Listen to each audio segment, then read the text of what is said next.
because you could get a new broccoli. They don't reduce things very much, really, in supermarkets.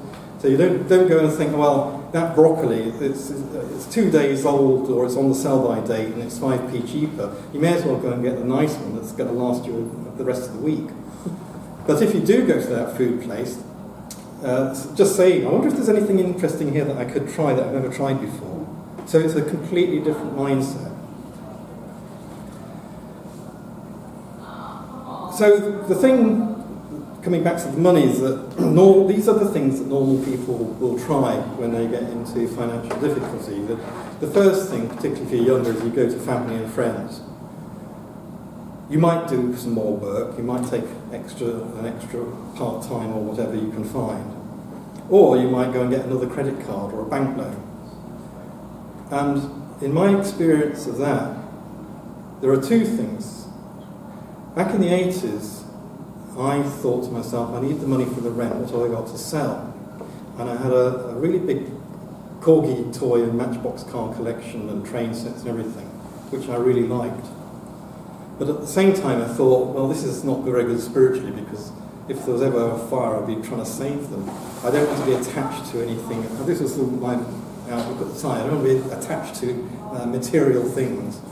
So I sold them, and I got a certain amount of money, and I was able to pay that towards the rent. But of course, what are you going to do next month? What else have you got to sell? And I realised when Thatcher started selling everything off, she was putting the country in the same position. You can't just rebuild something that you've just pulled down because it was cheaper to pull it down and pay rates on an empty building and things like that. And the other thing is that when you do get more credit or somebody gives you some money, you feel elated because now your immediate problems are solved. All the pressure and worry goes. So there's a false optimism of sudden financial improvement. And I realised that getting another credit card or a loan does not mean you now have more money, because you're still paying back all that, and now you're paying back more. So that's something I think, it would be useful to have been taught this at school. The other thing is that get-rich-quick schemes. There's problems with things like, they banned pyramid selling, but actually there's a lot of schemes that have that quality about them still, but they kind of get around it. People gamble because you think, well, if I can just spend £1, I might get £20 back, or I might put something on this or put in the machine. And that's important to recognise another thing about your personality. Are you, by nature, somebody with a slightly addictive personality? Because if you are, then you need to avoid those things that could get you into trouble.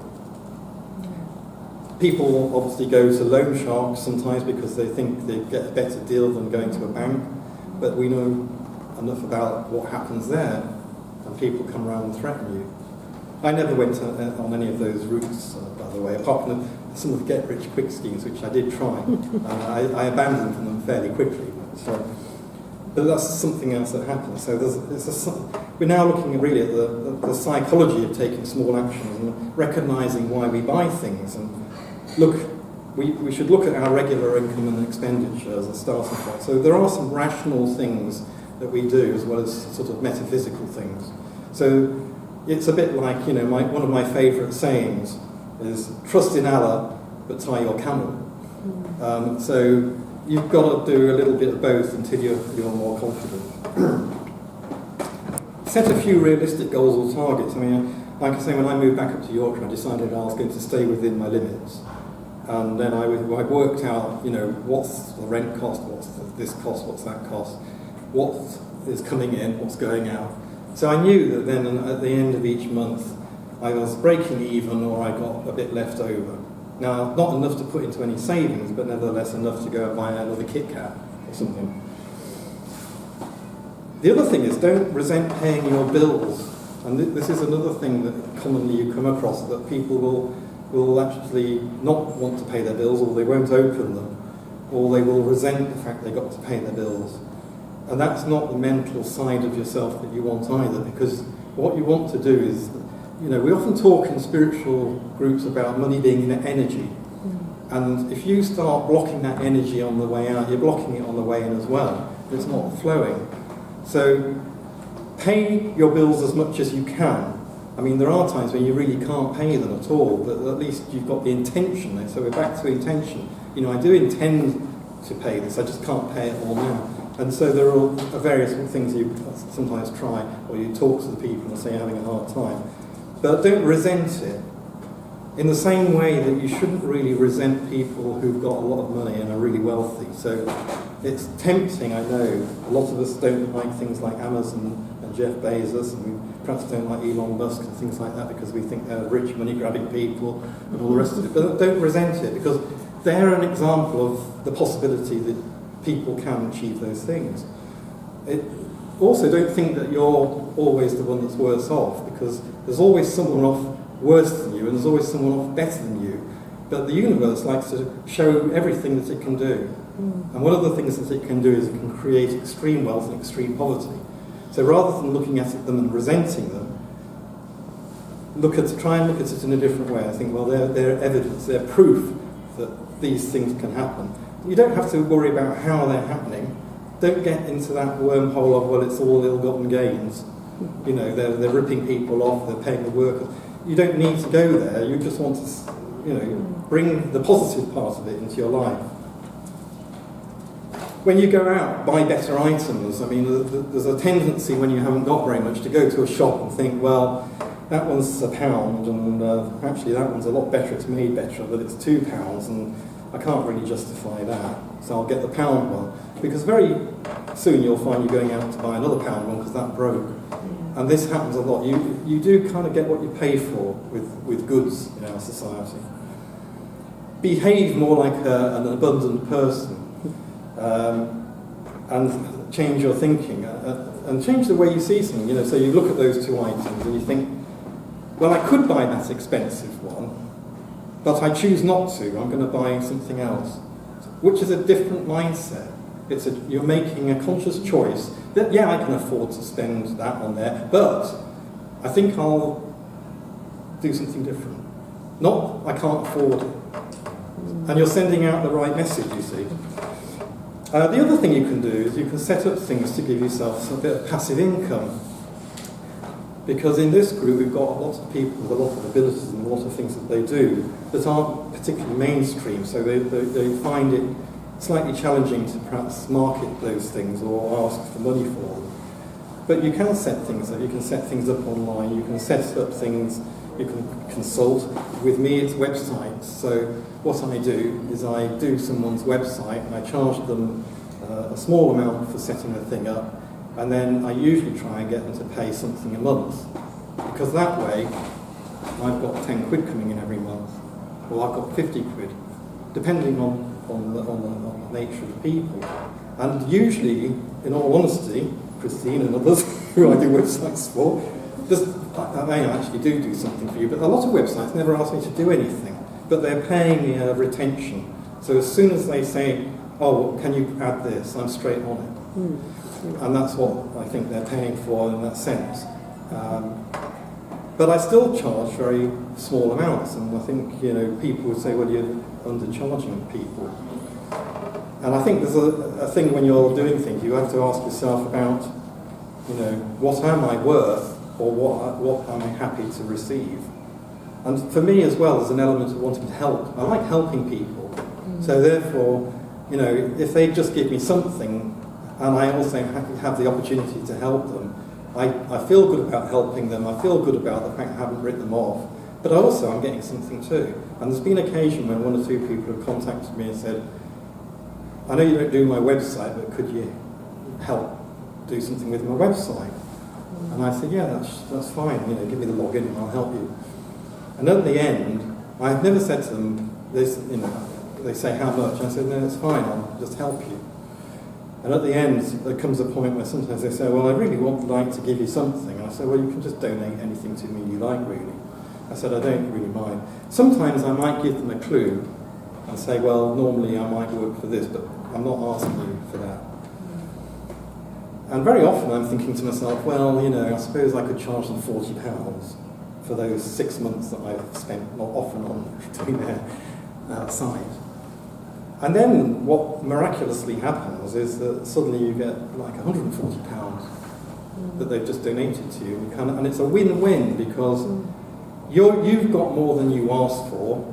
They've probably given less than they thought it would cost them if they went somewhere else. So they're happy that they've got a good deal. You're happy that you've got a good deal too. So that's a real win-win. When you trust that somebody would do the right thing. It wouldn't have mattered if they hadn't given me anything at all. But it's really nice. It makes you feel good. Where's your feeling around money? This is the other thing. A common place is the pit of your stomach, and in your solar plexus. If you worry, often this is a common worry area, but it might be in your head, or it might be somewhere else. Maybe you get a pain in an arm or a leg or something. When you think of not necessarily money, but anything that you worry about, it will exhibit itself in some form. And then maybe you can do something about that with various exercises that are offered by lots of people in this group. There's a simple manifesting exercise that you might like to try. This is one I did many years ago, and it's a way to link the synapses in the brain because you want to get in the right mood. And one of the fastest ways, apart from learning to play an instrument, to join the synapses is to imagine something that you enjoy. I don't know if you want to have a go at this now, it's only short. You don't have to have anything particular, but it could be something simple that you might quite like. So you can have your eyes open or closed, it doesn't really matter. But imagine something that you really enjoy doing or that made you happy in the past. So try and picture that thing where you actually felt joyful or happy or content.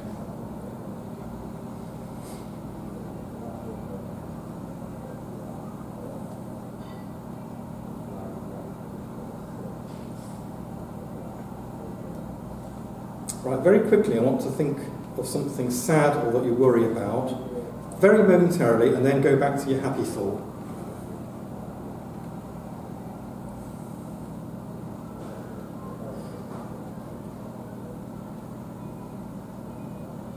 And now you can actually add on to this the thing that you would like with enjoyment and appreciation.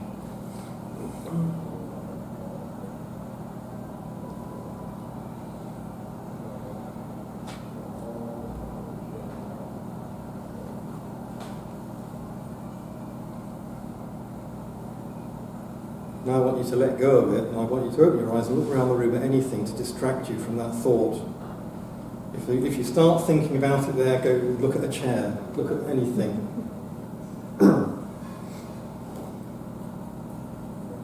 And now you can know that your request is now with universal consciousness, and know that everything desired will appear in perfect timing. Now you can repeat this as many times as you want in a week or a day. It's a nice simple one. So it's that thinking of something happy, getting in that mood of feeling good, and then immediately turning to something that you don't feel good about, and then that triggers this sort of connection. And then back straight away to the happy thing, and add on to the happy thing, the thing you want. And then let go. So that's another important thing about all these exercises of wanting things in our lives, is to actually surrender. Now, a friend of mine back in 1984 used to go on about surrendering all the time. I just thought it was his spiritual journey, something that he did, and I thought, what's all this surrender stuff? He was always talking about surrendering everything, and I didn't really understand what it meant, but it is the letting go, because what you're doing is you're actually letting go of your part in trying to solve everything and work it out. You're letting go and saying to the universe, right, I'm letting you in. So you haven't got the cross currents of resistance that stop things happening. Everything you want in life, and everything I want in my life, is already there for me to have, but for these cross currents of resistance that get in the way. Oh, well, that can't possibly happen, or that won't happen, or I can't do this, or I can't do that. We're very good at doing can'ts and shoulds and things like that. Try and replace it with could do it, and I will do it. I mean, you've all perhaps heard of the lead singer of Black Eyed Peas, Will.i.am, that used to do the voice. I don't know if he still does the voice. Anyway, Will I Am was William, obviously. I was sort of a bit miffed that I didn't think of it first because one of my names is William, one of my middle names. But there was a documentary about him and he was brilliant actually in that documentary. He does a lot of altruistic things. He helps his local community in the country that he lived in before moving here, and family that still live there. But he also does a lot of recycling of things, and he's got a company that recycles plastics and things. But he's very well off, but he likes helping, he likes doing. But he uses will I am, because my will be done. Our will be done in religious ways, and that's something to remember. Because we do have a will, and that will drives the energy that we want to put into things. As Mike Dooley from tut.com would say, it's all very well programming your sat-nav, getting in the car, but unless you stick it in gear or put the shift in or go, you're not going to actually go towards what you're wanting to get or achieve. We have to take some action. We're in a physical experience as well as a non-physical experience. Would anybody like a short break before I carry on, or are you falling asleep? Would you like to get another drink? Well, we could do some questions. If you want to get a drink and then ask some questions, or anything, would you like to do that? Yes. And then I'll just do a little bit, and then we can, then you can have a look at some books if you want. Yeah, that's fine. Sounds good. So we have about 10 minutes or so. That's all right, because it's. And the books are there. Yes. Yeah, I mean, you kind of look at the thing is, I'll probably. Or if you need to go to the... I might have to dash to dash. So I'm going to put the books now on the seat. I'm very comfortable on this chair. I am, yes. Yeah, I'm getting out of the chair, won't they? Yeah. Susie, if you want to come momentarily. Susie, do you want to... Yeah, just stop. pause it. Yeah, right. Where's it gone?